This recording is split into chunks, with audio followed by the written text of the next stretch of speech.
Subrepticement, le passé a commencé à s'imposer pour parler des Gilets jaunes.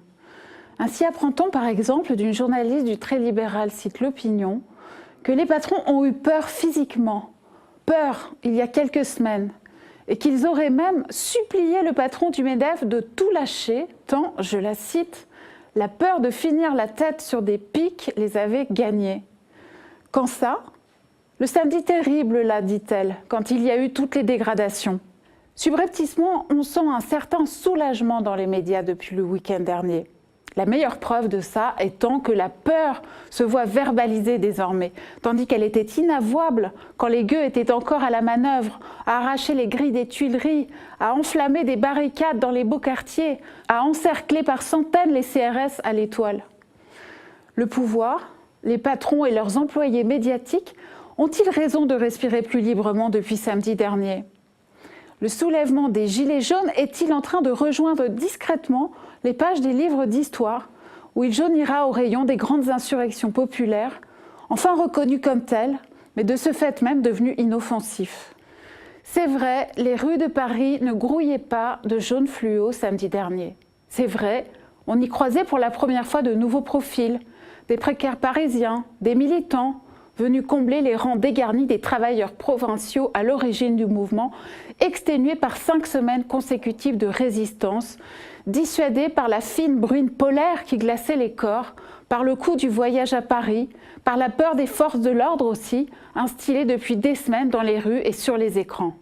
C'est vrai, les Gilets jaunes ont compris que le terrain parisien, ces arrestations aux portes de la ville, ces flashballs vicieux et ces blindés bourrés de poudre ne leur convenaient pas, et que loin de leur base provinciale, ils risquaient leur intégrité physique, sinon leur vie, sans s'attirer autre chose que davantage de mépris.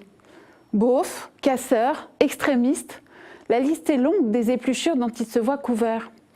Alors le pouvoir doit-il se réjouir après cet acte 5 en demi-teinte?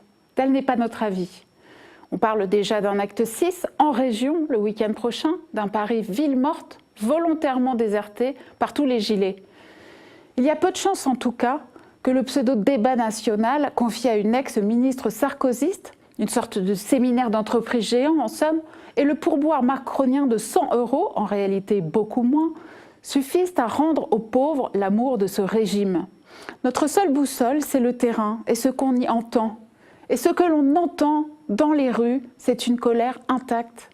Le refus de vivre la vie invivable que l'on mène dans un pays aussi riche que la France lorsqu'on vit à 1 200 €. Les occasions historiques de cette ampleur ne se représentent pas. Il y a eu des manifestants mutilés depuis toutes ces semaines. Il y a eu des milliers d'arrestations abusives. Il y a eu de la prison ferme distribuée avec un cynisme insupportable à une France populaire en lutte pour la première fois de sa vie. Des gens qui, pour certains, ne retrouveront jamais d'emploi. Il y a eu aussi 6 morts depuis le début du mouvement. Ont-ils payé le prix du sang pour que chacun de nous se retourne désormais et continue à vivre? Le peuple a eu le courage de se soulever. Nous devons lui être fidèles. Aider à la construction politique déjà en cours d'un mouvement sans leader, sans mot d'ordre autre que celui de vivre dans une France moins injuste. Les patrons ont eu peur, Macron a eu peur, et ils ont sans doute encore très peur tous. Aucun despotisme, fût-il celui de l'argent, n'est jamais tombé autrement que par la peur que lui inspirait une foule debout. Les Gilets jaunes savent ce qu'il leur reste à faire désormais.